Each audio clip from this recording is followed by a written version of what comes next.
ثم الرضا عن أبي بكر وعن عمر وعن علي وعن عثمان ذي الكرم. تو دوسرا کلام فرمایا اذ ہما فی الغار، جب وہ دونوں غار میں تھے. اب جو بات کہنا چاہتا ہوں، آپ الحم سے والناس تک پورے قرآن مجید کا مطالعہ کر لیں. دو باتیں کلیئر ہیں، آپ کو نہیں ملیں گی کہ اللہ اپنا ذکر کرے اور اپنے محبوب کا کسی مخلوق کا ذکر کرے اور دونوں کو ایک ضمیر میں جمع کر دے.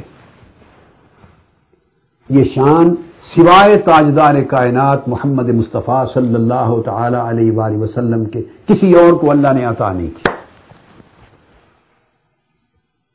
خواہ وہ ضمیر جو ہے واحد کی ہو، خواہ وہ تثنیہ کی ہو، مگر ضمیر ایک ہو، خواہ ہو خواہ ہما ہو. یہ ایک الگ بات ہے. ضمیر ایک ہی ہے مگر ہو واحد کے لیے استعمال ہوتی ہے، ہما دو کے لیے استعمال ہوتا ہے.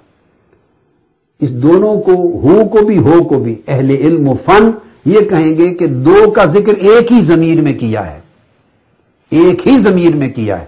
پھر کہتے ہیں کہ یہ ضمیر ہے للواحد، یہ ضمیر ہے للاثنین. تو اللہ رب العزت اپنے اور اپنے محبوب کو ایک ضمیر میں جمع کرتا ہے. ضمیر واحد میں بھی جمع کیا ہے، اور احادیث میں درجنوں احادیث ہیں آقا علیہ الصلوۃ والسلام کی زبان اقدس میں جس میں اللہ اور اللہ کے رسول کو ایک ہی ضمیر میں ہما کہہ کے جمع کیا ہے.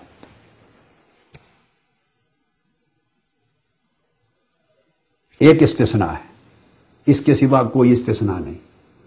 اب یہ پوزیشن مخلوق کی ہے. آقا علیہ الصلوۃ والسلام کا تذکرہ جب آتا ہے تو بہت کم ہے کہ حضور اپنے ساتھ کسی اور کو ملا کے تو ایک ضمیر ہما کی استعمال ہوئی ہو. الگ الگ ذکر آتے ہیں. اب یہ حدیث نبوی کا مضمون نہیں ہے، یہ قرآن ہے. قرآن میں اللہ تبارک و تعالی نے مصطفیٰ کو صلی اللہ علیہ وسلم اور اس محبوب صحابی مصطفیٰ ابو بکر صدیق کو دونوں کو اکٹھا ایک ضمیر میں بیان کیا ہے. اللہ نے قربت کے بیان کی انتہا کر دی ہے. دونوں کو جمع کرنے، ان کی قربت، ان کی فنائیت انتہا کر دی ہے بیان میں. اذ ہما فی الغار، جب وہ دونوں غار میں تھے. تو جب ہما ایک ہی ضمیر تثنیہ میں جب دو کو جمع کر دیا جائے تو اس کا مطلب ہے اللہ رب العزت کا یہ فیصلہ ہے کہ مصطفیٰ اور میرے مصطفیٰ کا یہ غلام ابو بکر کبھی جدا نہیں ہوں گے. جب اللہ نے ہما بنا کر دونوں کو ایک ضمیر میں جمع کر دیا، جن کو اللہ نے جمع کر دیا ان کو کوئی اور انسان جدا کیسے کر سکتا ہے؟ یہ صدیق اکبر کیسے حضور سے جدا ہو سکتے ہیں؟ ان کا جدا ہونا تو پھر معاذ اللہ اللہ کے کلام کو غلط کر دے گا، نفی کر دے گا، تکذیب کر دے گی. کیونکہ اللہ جب کلام کرتا ہے تو ایک دن کا علم نہیں رکھتا. یہ نہیں کہ اس ہفتے کا حال جانتا ہے اور اگلے ہفتے کا معلوم نہیں. مہینے سال کا حال جانتا ہے، اگلے سال کا معلوم نہیں. 23 سال کا حال جانتا ہے یا 10 سال کا، تو وصال رسول صلی اللہ علیہ وسلم کے بعد کا حال معلوم نہیں. اللہ کے علم کی شان یہ نہیں ہے. ازل سے ابد تک وہ سارا علم رکھتا ہے، عالم الغیب والشہادہ. جب وہ ایک شان کسی کو دیتا ہے تو آگے پیچھے سب کچھ دیکھ کر دیتا ہے. اس کو علم ہے کہ یہ نہ غار میں جدا ہوئے ہیں، اکٹھے ہیں، اور بعد از وفات مزار میں بھی اکٹھے رہیں گے. اذ ہما فی الغار اشارہ کر رہا ہے کہ یکونا ہما فی المزار، یہ دونوں مزار میں بھی اکٹھے ہوں گے. یعنی حضور کے وصال کے بعد میں بھی ہما میں جو جمعیت پیدا کر دی تھی، شان جمع، وہ کبھی ختم نہیں ہوگی. یہ خاص نقطہ ہے. پھر تیسری بات، اذ یقول لصاحبہ، پھر ارشاد فرمایا جب وہ اپنے صحابی سے کہہ رہے تھے. اس پر بات ہم کر چکے، آج بھی آئے گی کہ واحد مقام ہے جس میں قرآن مجید نے، اللہ رب العزت نے قرآن میں ان ہزارہ نفوس قدسیہ میں سے ایک شخص کو چن کر اللہ نے اپنی زبان سے صحابی کہا ہے. جس کو اللہ نے صحابی مصطفیٰ کہا، کوئی مسلمان سوچ سکتا ہے کہ حضور کے وصال کے بعد وہ شان صحابیت سے گر جائے گا؟ اس کا مطلب ہے معاذ اللہ اللہ کو غلطی لگی یہ کہتے ہوئے. اب اللہ نے جس کو صحابی ڈکلیئر کر دیا تو اس کی صحابیت کو منسوخ کرنے کے لیے پھر قرآن کی آیت چاہیے، نص صریح، نص قطعی اور معین اور خاص. اس کو روایتیں اور واقعات، اباطیل اور قصے کہانیاں اور تذکرے کروڑ بھی جمع ہو جائیں تو اللہ کی قرآن کی اس کتاب کی نص صریح کو اور نص قطعی کو منسوخ نہیں کر سکتے، جو اپنے مورد میں اور اپنے اطلاق میں بھی قطعی. لہذا سیدنا صدیق اکبر کی شان پر تو گفتگو کرنا تو صریحاً قرآن کو جھٹلا دینا ہے، منفی گفتگو کرنا. اذ یقول لصاحبہ، پھر فرمایا لا تحزن ان اللہ معنا. اب تک تو معیت تھی رسول کی اور ابو بکر صدیق کی، دو کی. اب تیسری اس مقام پر فرمایا ان اللہ معنا، اللہ ہم دونوں کے ساتھ ہے. اب اللہ کی معیت بھی مصطفیٰ اور ابو بکر صدیق کو مل گئی. اب تین ہو گئے، اللہ، رسول اور ابو بکر رضی اللہ تعالی عنہ. ان اللہ معنا، اللہ ہم دونوں کے ساتھ. ورنہ آقا علیہ السلام فرما دیتے اللہ میرے ساتھ ہے، ابو بکر نہ گھبراؤ ہمیں کوئی گزند نہیں پہنچا سکتا. نہیں، فرمایا اللہ ہمارے دونوں کے ساتھ. تو بولیے جن کے ساتھ اللہ ہو کیا ان کے قدم بھی کبھی لڑکھڑا سکتے؟ اللہ اپنی معیت کی ضمانت دے دے اور زبان مصطفیٰ سے دے، یہ وہ معیت نہیں ہے جو عمومی معیت ہر ایک کو نصیب ہے.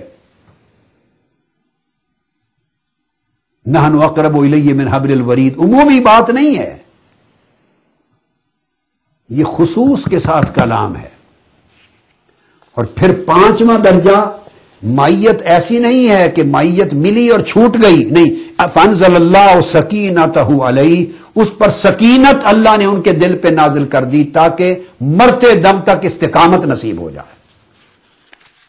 اب معیت محمدی اور معیت الہیہ میں استقامت بھی نصیب ہو گئی، استقامت بھی نصیب ہو گئی.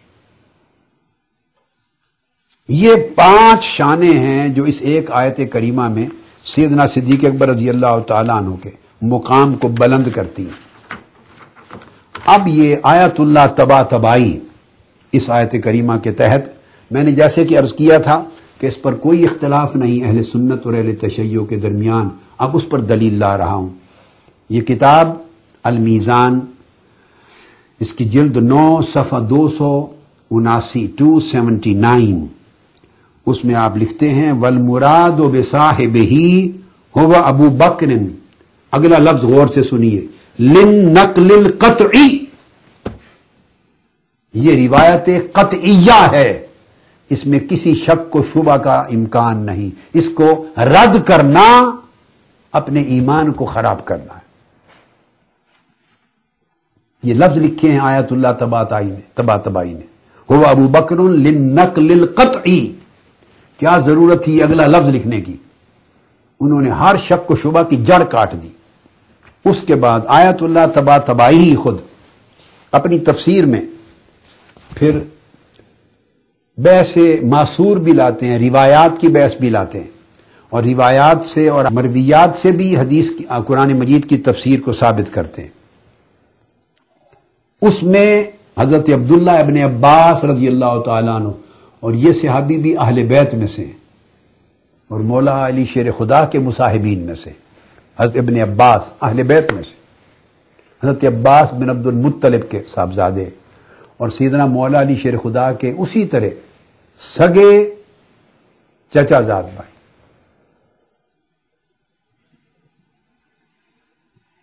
وہ فرماتے ہیں کہ لما خرج رسول اللہ صلی اللہ علیہ وسلم من اللیل، وہ بیان کر رہے ہیں تفصیل، جب آقا علیہ السلام رات کو نکلے تو غار سورت کی طرف چلے. فرماتے ہیں وَتَابِعَهُ ابو بکر، سیدنا ابو بکر صدیق رضی اب اس روایت میں وہ کہتے ہیں ان کو پتہ چلا کہ آقا علیہ السلام ہجرت فرما گئے ہیں۔ ایک روایت آتی ہے کہ آقا علیہ السلام سیدنا ابو بکر صدیق کے گھر گئے اور ان کو ساتھ لے کے چلے، ساتھ لیا۔ ایک روایت ہے کہ آپ چلے اور سیدنا صدیق اکبر کو خبر تھی، آپ ان کے پیچھے چلے، یہ اللہ نے آگاہ کر دیا تو ان کے پیچھے آئے۔ انہوں نے دوسری روایت کو لے کر بیان کیا ہے، لطیف بات۔ اب یہاں آقا علیہ السلام کے اعتماد کا اظہار ہو رہا ہے کہ سیدنا ابو بکر صدیق کی وفاداری اور جان نثاری پر حضور علیہ السلام کا اعتماد کتنا تھا، کامل یقین۔ جب وہ ان کے پیچھے چلے، فلما سمع رسول اللہ صلی اللہ علیہ وسلم حسہ خلفہ خاف ان یکون الطلب، جب کسی آدمی کے پیچھے چلنے کی آہٹ آئی، پیچھے چلنے کی قدموں کی آہٹ سنائی دی اور آپ نے محسوس کر لیا کہ کوئی آدمی، چونکہ رات کا وقت تھا، پیچھے آ رہا ہے، تو آپ نے یہ خیال کیا کہ شاید کفار جو میری تلاش میں نکلے ہیں کہیں وہ نہ نکلے ہوں۔ لیکن فلما رأى ذلك ابو بکر تنحنح فلما سمع ذلك رسول اللہ عرفه فقام له حتى تبعه فأتي الغار۔ اور جب آپ کو پتا چلا کہ ابو بکر صدیق رضی اللہ تعالیٰ عنہ ہے، آقا علیہ الصلوۃ والسلام خوش ہو گئے، ویلکم کیا اور کھڑے ہو گئے، ان کو پہچانا، انہوں نے اپنی پہچان کروائی اور آپ کھڑے رہے سیدنا ابو بکر صدیق کی آمد کی انتظار تک کہ مجھے مل لے۔ جب وہ آپ سے مل گئے، اتنی دیر کھڑے ہو کے انتظار کیا، تو تب دونوں مل کے غار میں گئے۔ اس پر کہتے ہیں اذ ہما فی الغار، جب وہ دونوں غار میں۔ پھر آیت اللہ طباطبائی لکھتے ہیں قال فماکث هو وابو بکر فی الغار 3 ایام، رسول اللہ صلی اللہ علیہ وآلہ وسلم اور حضرت ابو بکر دونوں غار ثور میں 3 دن اور 3 راتیں قیام پذیر رہے۔ باقی تفصیل میں بیان کر چکا ہوں کہ 3 دن اور 3 راتیں جب قیام پذیر رہے تو اس وقت پھر آپ کے صاحبزادے عبد الرحمن بن ابی بکر صبح و شام گھر سے کھانا پہنچا جاتے اور آپ کا غلام عامر بن فہیرہ بکریوں کے لا کے دودھ پہنچا جاتا، تو پورا گھر سیدنا صدیق اکبر کا آقا علیہ السلام کی نوکری پہ لگا رہا۔